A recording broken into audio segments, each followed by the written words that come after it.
I came across an interesting video the other day from the YouTube channel On the Scout talking about the belt kit that he runs as a Rocky Mountain elk guide, and it got me thinking, I could probably work up something like that myself.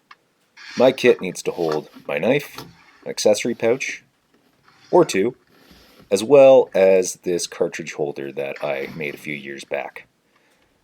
Getting right into the carving, this is all the floor work that I've chosen on this 1 3/4 inch wide strap. I've chosen that width because it best accommodates the size of the loops on all of the kit that I've decided to include in this piece. And it's wide enough that it gives a good amount of comfort, more support than a thinner strap would. This is a brother belt to a dress belt that I actually done very early on in my leather carving career, so quite happy to do the poppy and leaf design again. It's one of my favorites.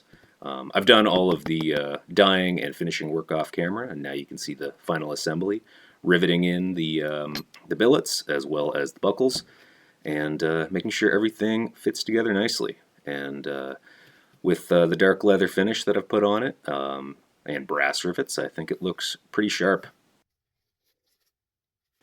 I might not be a full-time elk hunting guide, but I do spend a lot of time in the backcountry. I'm a full-time forester, and I get out on a lot of hunts and backcountry trips whenever I get the occasion to, so all the gear that I've chosen to include in this kit is well-worn and proven. If you're interested, I might go and make a video breaking down what I like to carry. Let me know in the comments if you are, and yeah, until then, I'm quite happy with how this came out. Looks good and sharp. Alright, thank you for watching. Have a good day.